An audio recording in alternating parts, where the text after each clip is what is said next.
It is primary day in Virginia for the Democrats as they'll choose which candidates will represent the party in the November general election.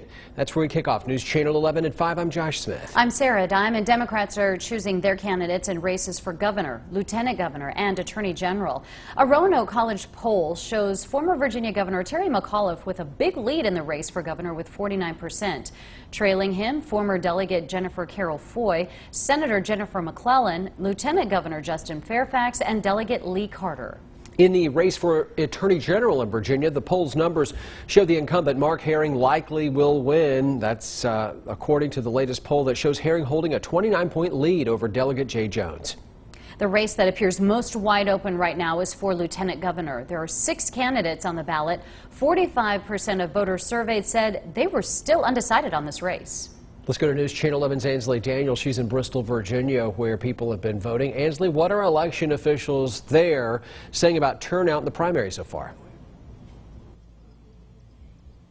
Hey, Josh and Sarah, I've been in Bristol all afternoon, and election officials tell me that this precinct here at Virginia High School has seen the largest amount in the area of voters. They've seen about 60 people so far today. But earlier I spoke with the director of elections, who tells me that this primary has brought out the lowest voter turnout that she's seen.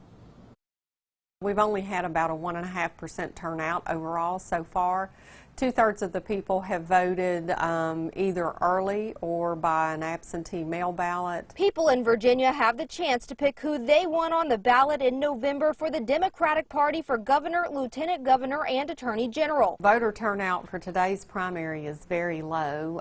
Actually, maybe a little less than what I anticipated, compared to the statistics that we had from 2017, which was a similar type primary election. Republicans made their picks back in May during a primary through a party convention, unlike the 2017 primary where both were together. It's been kind of a steady, slow stream.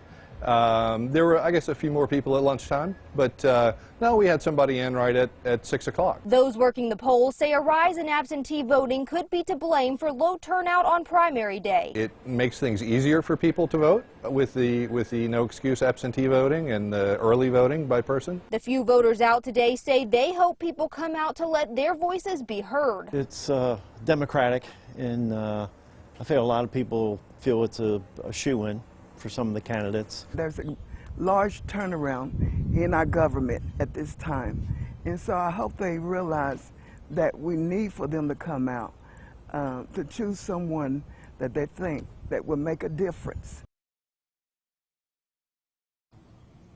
I went to 2 of the locations out of the 4 here in Bristol. 2 of those officials told me that they anticipate a large rush when people get off work, which is right about now, but people have until 7 to get to the polls tonight. Live in Bristol, Virginia, Ansley Daniel, News Channel 11.